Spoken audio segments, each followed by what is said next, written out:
Hi there, fellow enablers of change. In an earlier episode, we discussed how enablers of change might use ChatGPT. In this episode, we're going deeper and we're sharing our top 7 suggestions for making better use of it to improve our efficiency and impact. In this episode, we'll dive into some effective tips on how to use prompts with ChatGPT and discuss how it can be a valuable asset in our agricultural extension efforts. Denise, I recently had the pleasure of being interviewed for an Extended Horizons webinar hosted by the delightful Prue Cook. In that session, we discussed ChatGPT and what it might mean for agricultural extension. We covered a lot of territory, and the audience asked, many insightful questions. So, in the spirit of recycling, in this episode, we're capturing the essence of that conversation and providing some helpful tips. Our first suggestion is don't believe everything ChatGPT tells us. It's important to understand that ChatGPT isn't an encyclopedia. While it can provide interesting ideas and inspiration, it shouldn't be our sole source for factual information. Its knowledge is limited to its training data, which might be outdated or incorrect. The bulk of the material it was trained on was uploaded in September 2021, and it currently can't access information on the internet. So it knows a lot, but not everything. It's like an eager intern with an overactive imagination. It's very clever, but also very naive. It can be so eager to please us that it'll make up the answers it thinks we'll want to hear. Unfortunately, those electronic hallucinations, as they're politely called, are often stated in a very convincing, matter-of-fact way. Oh, that is so true, Denise. I've experienced that many times, and it is so convincing. It pays to know your own subject matter and not rely on that over-eager intern. Our second suggestion is that we need to craft well-worded prompts. Effective prompt engineering is an art that takes practice. If we're not getting the desired results, don't give up too soon. Reword the prompts, simplify the language, or provide more context to guide ChatGPT in generating content that aligns with our needs. For instance, instead of a generic prompt like, tell me about sustainable farming practices, use a more specific approach. Provide examples of regenerative agriculture techniques that can be implemented on farms in Australia or New Zealand. That's a great suggestion, John. And so carrying on from that, as part of the prompting activity, we need to make sure we specify the desired tone and style. ChatGPT often has a default tone that might not align with our desired style. The good news is that you can guide ChatGPT to adopt different tones and emulate specific actual or fictional characters, or even ourselves. Describe the tone we want by using adjectives such as friendly, informal, or technical, and provide examples to help set the right tone. We can also ask it to imitate celebrities like David Attenborough or literary styles such as rapping. We can request a friendly tone by saying use an informal conversational style. We can also upload examples of previous work we've written and ask ChatGPT to analyze the style and then name the writing style with your initials. To check if it has done this correctly, ask it to summarize your writing style in a few bullet points, focusing on sentence structure, tone, and voice.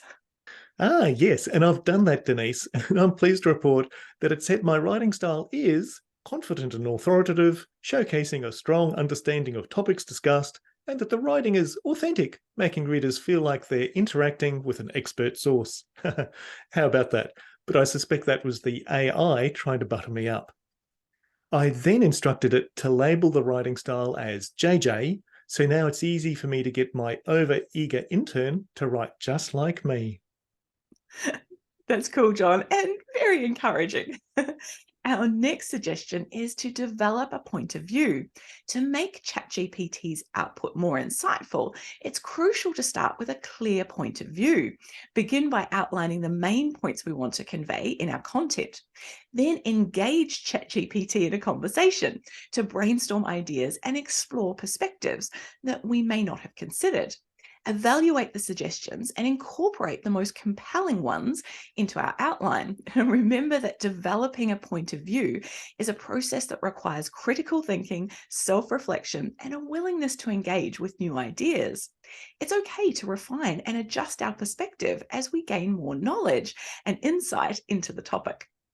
Next, we need to provide sufficient context. When interacting with ChatGPT, the more context we provide, the better the response will be. Take the time to think through our requirements and offer relevant background information, specific examples, or stylistic preferences.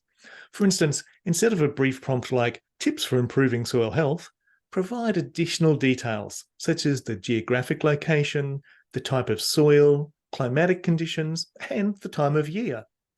Don't forget to be very specific with place names, as Margate could be here in Tassie, Queensland, or even the UK.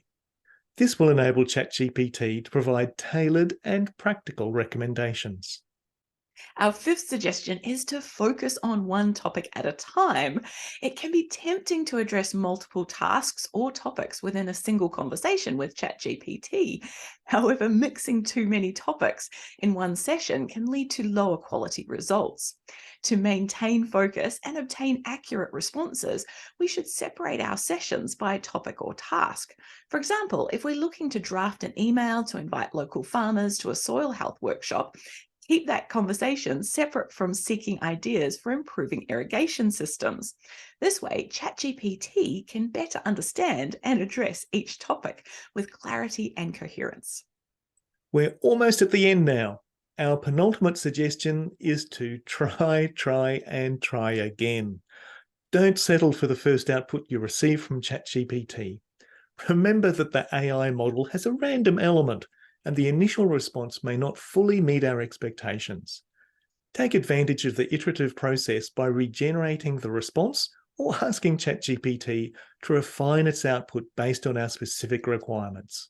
For instance, if we asked it for advice on reducing post-harvest losses and the initial response doesn't address our specific circumstances, ask it to generate a different response or provide insights on minimizing losses in our region or specific crops. Well, phew. Our last suggestion is to be direct and clear in our requests. While interacting with ChatGPT, it's important to be direct and clear about what we want it to do. Avoid beating around the bush or using polite language that may confuse the AI. Remember that ChatGPT is a tool, not a person, and it thrives on explicit instructions. Apparently, Denise, the AI does respond positively to politeness.